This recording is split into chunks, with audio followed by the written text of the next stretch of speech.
Hi there. I'm Jolene. You know, it stings when your own family laughs at your dreams, especially when that family is your big sister. At my company launch, she didn't just mock me. She made sure everyone in the room knew exactly how little she thought of me. But what she didn't realize was that the paycheck she bragged about cashing, it had my signature at the bottom. How did it get that far?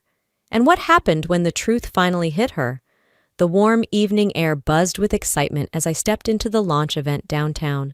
The venue gleamed with soft golden lighting, banners of Guardian Tech Solutions hanging proudly overhead. Everything I had worked for the long nights, the sacrifices, had led to this moment. I adjusted the hem of my blazer, took a breath, and scanned the crowd. That's when I saw her, Celia, laughing in a circle of well-dressed executives, her posture relaxed, her head tilted just so to draw attention. My stomach tightened before I could stop it. After all these years, after everything, she was here. Of course she was. Celia never missed a chance to watch me stumble. I moved toward the backstage area, determined to stay focused. This was my night, not hers. But just as I reached the curtain, Celia peeled away from her group and intercepted me with that same condescending grin she'd perfected back in high school. "Wow, look at you," she cooed, her voice dripping with faux admiration. "Starting your own little project. That's cute." I held my smile, though it burned. "Thanks for coming," I said simply, stepping aside to avoid her touch. My fingers tightened around the folder in my hand, but I refused to let her see it. She leaned closer, lowering her voice. "Don't worry if no one notices. It's tough being the underdog." Her perfume was the same cloying sweetness I remembered, and it choked me now. I refused to flinch. Instead, I locked eyes with her and gave a polite nod, like she was a stranger at a cocktail party, not my sister, not the woman who had spent a lifetime making sure I knew exactly where I ranked. Celia lingered a second longer, waiting for a reaction. When none came, she flicked her hair, smirked, and sauntered back toward the VIP lounge, her heels clicking sharply against the marble floor. I exhaled slowly, feeling the old familiar knot in my chest. It wasn't fear, it wasn't even anger. It was something colder, sharper, a recognition. Some battles never end, they just shift forms. I pulled out my phone, skimming over the final notes for my speech. Names blurred past investors, journalists, influencers. Celia's face popped into my mind again, uninvited, a cruel reminder of how fragile public perception could be. One wrong step, one bad headline, and everything I'd built could slip away. But not tonight. Tonight was mine.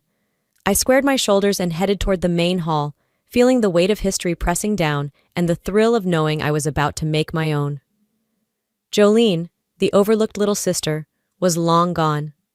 I followed the flow of guests into the main conference hall, my heels clicking quietly against the polished floor. The stage was set with sleek black banners, spotlights sweeping the crowd as they settled into their seats. I stayed close to the side entrance, heart steady, willing myself to block out the lingering memory of Celia's smug laughter. The master of ceremonies took the stage, welcoming everyone with the kind of smooth charm you only hear at high-profile launches. I exhaled, centering myself. I had survived worse than a few snide comments and jealous glances. This moment was about my work, my vision, no one else's. A soft buzz rippled through the crowd as the MC wrapped up the opening remarks. I was moments away from being introduced. I smoothed my blazer, adjusted the mic clip to my lapel, and steadied my breathing. I could do this. I would do this. And then it happened. Out of the corner of my eye, I saw Celia sidle up near the stage, pretending to chat casually with the tech crew. Before anyone could stop her, she snagged a spare microphone, flicked it on, and turned toward the audience with a wide grin. "Wow," she said, her voice dripping with sugar-coated malice. "Isn't it inspiring? These days, all you need is a laptop, a little free time, and bam, you're a CEO." Laughter exploded across the room, not the good kind, the sharp, uncomfortable kind that stings long after the sound fades. A few people winced, others exchanged awkward glances. I stood frozen backstage, every muscle taut, feeling the blood drain from my face. Celia beamed, soaking in the attention. She tossed her hair like she'd just told the world's funniest joke, then sauntered off stage as if nothing had happened. The mic squealed slightly as the crew scrambled to mute it. I clenched my fists at my sides, nails digging into my palms. Every fiber of my being screamed to storm out there, to call her out for the petty, jealous coward she was. But I didn't move. I refused to give her the satisfaction of seeing me rattled. Instead, I closed my eyes for a brief second, forcing the humiliation down like a bitter pill. I mentally ripped up the original version of my speech, the one filled with modest gratitude and soft-spoken hope, and started building a new one, sharper, clearer, stripped of any trace of apology. They were going to see who I was, not the awkward little sister Celia had always painted me to be. The MC, clearly rattled himself, shuffled back to the microphone and cleared his throat. And now, ladies and gentlemen, please welcome the founder and CEO of Guardian Tech Solutions, Miss Jolene Carter. I inhaled deeply, feeling the heat of the spotlight waiting for me just beyond the curtain. As I walked toward the stage, the whispers buzzed like hornets around me. I didn't let them touch me. Not this time. My hands were steady. My heart was steel. Celia thought she could humiliate me into silence. She had no idea what she had just unleashed. The applause from the introduction still echoed as I moved behind the stage partition. I kept my pace even, measured, letting the noise fall away like dust shaken from a jacket. I could feel the heat of judgment pressing down from the rows of VIP seats. I could feel Celia smirk, even without looking. Let her think she'd rattled me, let her gloat. It wouldn't last. The cool blast of air conditioning brushed against my skin as I adjusted the mic pinned to my blazer. The conference crew gave me a thumbs up from the wings. I nodded back, feeling the hum of energy coil tight in my spine, not from fear, from readiness. I paused for a moment, the memories creeping in without warning. I was 15 again, hunched over the garage workbench, soldering a clunky robotics project I had designed from scratch. Celia had walked in, makeup perfect, hair curled just right for prom pictures. She'd laughed when she saw the mess of wires and half-built circuits. "Seriously? You think anyone cares about this nerd junk?" Shed said, the same way someone would comment on a dead bird. Then there were the family dinners, those exhausting Sunday marathons where Celia would commandeer every conversation with stories of her internships, her scholarships, her dating life that was somehow always better than mine. I had learned early to smile and chew my food quietly, hoping no one would notice me. The stitches of those old wounds pulled tighter now, but they didn't break. They were part of the fabric I had reforged myself with. I pulled my shoulders back as I stepped closer to the edge of the stage. Somewhere near the VIP lounge, Celia's voice floated over the crowd, high and bright. "Big things happening," she chirped to a small group huddled around her. "Locked down a major contract this week. Marketing expansion for a top tech firm. Moving up in the world, you know?" Her entourage laughed on cue. I caught the sly glances she tossed toward the stage. The old narrative, Celia the winner, Jolene, the footnote. Only, she didn't know. She didn't know that the marketing department she bragged about partnering with had, 2 weeks ago, been bought outright by Guardian Tech Solutions. By me. I didn't move, didn't blink. I let a small smile settle on my lips, subtle enough not to draw attention, but satisfying enough to taste. She could sell all the half-truths she wanted tonight. Tomorrow, reality would hit her like a freight train. As the event coordinator signaled it was almost my turn to go on, I double-checked the lapel mic, smoothing down the fabric of my jacket. The audience buzzed louder now, a restless energy growing as they waited for something real, something new. I was ready to give it to them. If only Celia knew whose signature would be funding her next paycheck. The crew motioned for me to step forward, and the bright stage lights flared across the polished floor ahead. I moved toward the podium with purpose, heels clicking steady against the hush settling over the audience, everything sharpened into focus, the outlines of cameras, the subtle buzz of smartphones being tucked away, the expectant faces turned in my direction. I was just about to cross the final few feet when I heard her voice slice through the air like a blade. "Wait a second," Celia trilled, hijacking the moment with an exaggerated laugh. In a flash, she slipped past the stagehands and seized the microphone, her faux charm dripping like syrup. Before the next speaker graces us, she drawled, I just want to say how proud I am of my baby sister. I mean, these days anyone with Wi-Fi and a dream can call themselves a CEO, right? A ripple of uncomfortable laughter rolled through the crowd. The MC froze, half lifting a hand as if to intervene, but Celia plowed on without missing a beat. I remember when Jolene couldn't even keep a Tamagotchi alive, she said, grinning broadly. And now look changing the world, one cute little app at a time. More laughter, sharper this time. Some guests exchanged uneasy glances. Others hid their smiles behind cocktail glasses. I caught one investor I recognized stiffen slightly, his expression flickering with doubt. My stomach clenched, but outwardly, I stayed perfectly still. Every instinct screamed at me to rip the mic from her hand, but I didn't. I couldn't afford a scene. Not tonight. I lifted my chin and met Celia's eyes across the stage. No smile, no scowl, just a steady, deliberate stare, a tilt of my head that said everything she needed to hear. Enough! For the briefest second, something in her smirk faltered. She let out a forced chuckle and, with exaggerated flourish, handed the microphone back to the stunned MC, who mumbled an awkward thanks. Celia sashayed off the stage like she had just won an award, basking in her own petty triumph. But she didn't realize. The rules had changed. I wasn't the timid shadow she used to walk over. I was the storm she never saw coming. I adjusted my blazer, brushed a stray hair behind my ear, and stepped into the glare of the lights. The air was thick with tension, and yet strangely everything inside me had gone still. I could almost hear my own heartbeat, steady and sure. This wasn't just a speech anymore. This was a line being drawn. The spotlight hit me full in the face as I took my place at the podium. A low hum of conversation fizzled into silence. I rested my palms lightly on the edge of the podium, feeling the fine wood beneath my fingertips, and offered a slow, easy smile.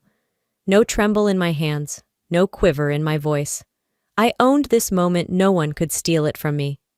Good evening, I said, my voice carrying steady and warm across the room. Thank you all for being here tonight. It's not every day you get to see the beginning of something new, something real. I saw Celia in the second row, legs crossed, arms folded, a gleam of triumph still flickering in her eyes. Let her enjoy it. She had no idea what was coming.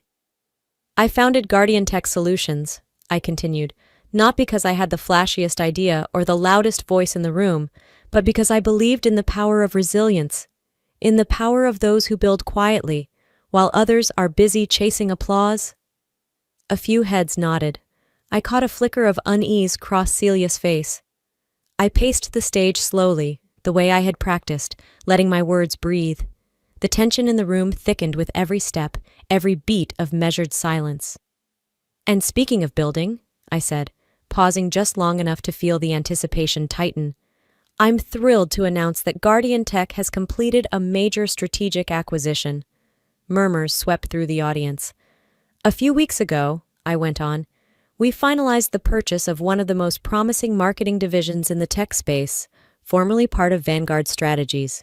I saw it happen in real time, the way Celia's mouth froze mid-smirk, her hand faltering halfway to her champagne glass. A visible ripple passed through her posture like a current. Vanguard Strategies, the very department Celia had been bragging about all evening. I let the silence stretch, savoring the delicious, irreversible shift. Innovation isn't just about invention, I said, voice calm, deliberate. It's about vision, and sometimes it's about recognizing the value of the people others overlook. The murmurs grew louder. I saw investors leaning in, journalists scribbling frantically, heads turning toward Celia with dawning realization. And through it all, I simply smiled, the kind of smile that says, checkmate. The first crack in her armor appeared almost immediately. Celia shifted in her seat, shoulders stiffening, mouth twitching in a desperate attempt to reassemble her trademark smirk. I stayed silent, letting the tension bloom. No need to rush. The truth had already done most of the heavy lifting. She couldn't help herself. With a forced chuckle, Celia rose from her seat, smoothing her designer dress as she snatched a microphone from a startled technician. There's clearly been a little miscommunication, she said, her voice pitched high enough to betray the panic tightening her throat. Nothing's finalized yet. These tech deals, paperwork gets messy. A few scattered chuckles floated through the crowd, but they didn't sound kind. They sounded wary. From my vantage point under the spotlight, I caught the skeptical glances being exchanged among the investors, the furtive whispers among the journalists. Celia was sinking, and the room could smell it. I waited until her voice trailed off into a hollow, awkward laugh. Then I stepped forward, lifting the clicker in my hand. "No confusion," I said evenly, clicking to the next slide. The giant screen behind me lit up with the Guardian Tech Solutions logo, paired with an official press release. Guardian Tech Solutions finalizes strategic acquisition of Vanguard Strategies Marketing Division. The date? 2 weeks ago. The signatures? Bold and unmistakable. Mine at the top. A collective gasp rippled across the audience. Phones shot up to capture screenshots. A few reporters practically leapt to their feet, scribbling notes with furious urgency. I didn't gloat. I didn't even glance at Celia. I simply moved to the next slide, a live feed from Guardian Tech's website, prominently displaying the acquisition announcement. No rumors, no pending negotiations. A done deal. The truth wasn't loud. It didn't need to be. It was final. It was public. It was devastating. I lowered the clicker, letting the evidence hang there like a guillotine. Celia stood frozen in place, mic dangling uselessly from her hand. Her mouth opened, then closed again. For the first time all night, no slick comeback, no sugar-coated jab, no desperate spin could save her. The silence that fell over the room was deafening. The room didn't breathe. It hung there, suspended in a strange limbo of disbelief, shock, and something else. Something Celia hadn't anticipated. Doubt. I didn't linger on stage. I stepped away, leaving the truth to do its quiet, irreversible work. As I moved into the cocktail area, the clink of glasses and soft murmurs filled the dimmer space. The smell of champagne and fresh-cut flowers was suddenly too sweet, too heavy. Small groups formed instantly, orbiting around hushed conversations and side glances. I could feel it, the shift, a new current flowing beneath the polite surface. But Celia wasn't finished.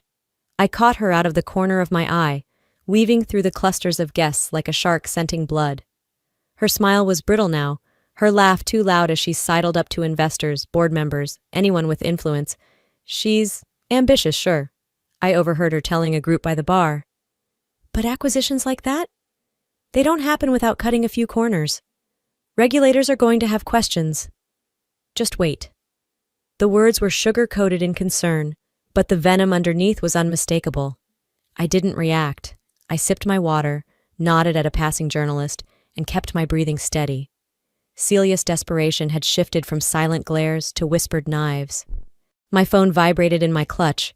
A quick glance, a text from a friendly journalist I trusted. "Heads up, Celia's trying to plant stories about shady practices. Already sent a couple of emails out." Of course she had. Still, no panic.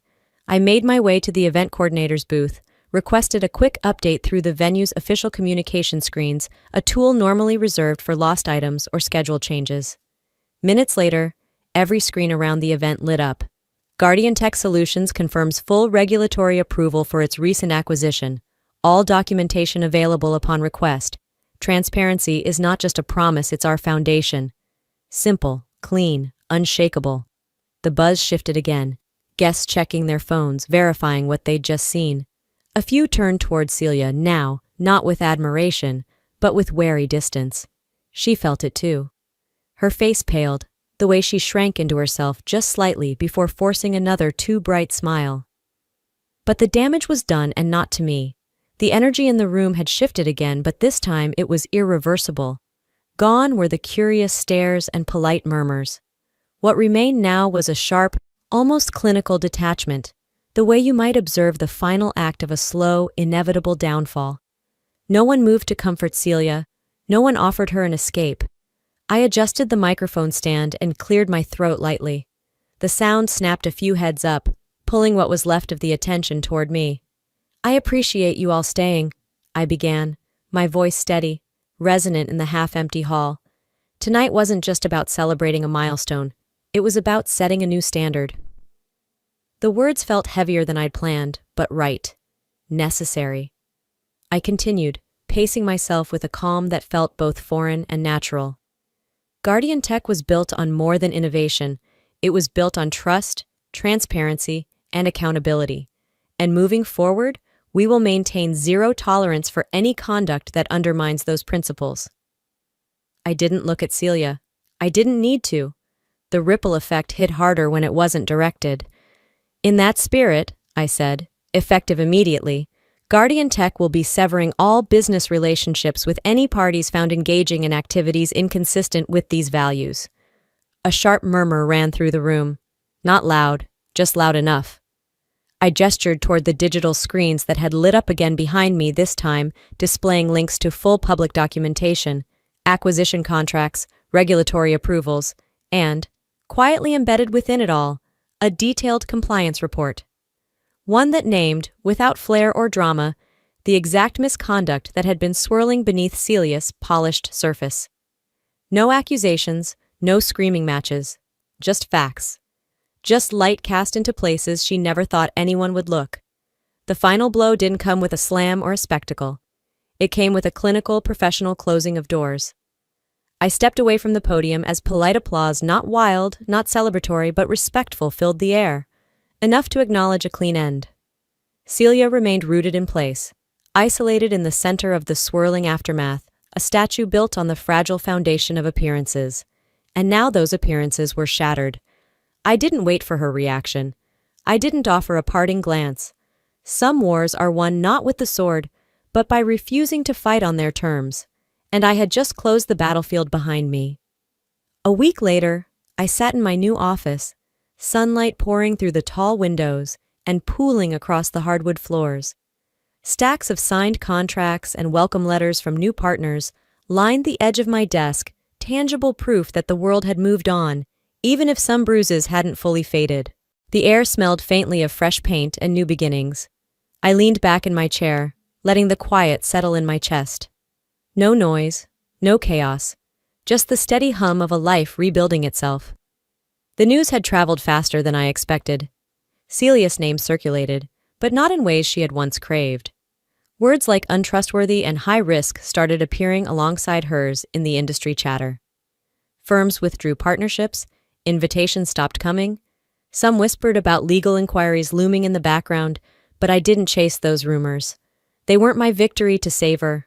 I didn't smile. I didn't gloat. It wasn't about her anymore. It was about what I had built and what I refused to lose again. From across the room, my phone buzzed with updates from the PR team. Interviews requested, keynote offers piling up, venture capitalists asking for meetings. All validation, yes, but none of it filled the part of me that still ached. Because some wounds don't disappear. They don't scream. They just stay quiet, persistent reminders of what survival costs. I stood up and crossed the room to the wide windows overlooking downtown Austin. The city moved below me, fast and bright and unconcerned with old grudges. I wasn't looking for revenge anymore. The real victory wasn't in ruining her. It was in refusing to let her define me ever again. I had built something that no whispered insult, no cheap smear campaign could touch because it was real. It was earned, and it was mine. The door to my office opened softly, and my assistant poked her head in. Contract for Vanguard Tech just arrived for final signature, Miss Carter. Thank you, I said, taking the folder from her hands. I sat back down, flipped open the file, and signed my name with a clear, steady hand. As the pen lifted from the paper, I realized the best revenge wasn't destroying her life. It was reclaiming my own. After everything I went through, one truth stands taller than all the noise. You don't have to destroy others to succeed. You don't have to become like the people who tried to break you. Real power, the kind that lasts, is built on integrity, quiet resilience, and the refusal to let bitterness define your story. I learned that winning isn't about crushing someone else. It's about standing so firmly in who you are that no one else's cruelty can move you. And if you're facing your own battles right now, family betrayals, workplace sabotage, moments where you feel small and unseen, please remember this. You are not powerless. Your value isn't decided by the loudest voice in the room. It's decided by your work, your integrity, and the life you build on your own terms. What about you? Have you ever had to walk away from someone you thought would always be in your corner? Or faced a moment where you had to choose between sinking to someone else's level or standing taller than the storm? I'd love to hear your story. If this video touched your heart, leave a 1 inch in the comments and tell me where you're watching from. If it didn't quite hit home for you, I'm still grateful you gave it your time. Tell me why in the comments and where you're tuning in from. Let's connect and share, because sometimes our hardest stories are the ones that teach us how strong we really are. And if you'd like more real, raw, empowering stories like this one, please don't forget to hit the subscribe button and turn on notifications so you'll never miss the next chapter we'll walk through together. Thank you for being here.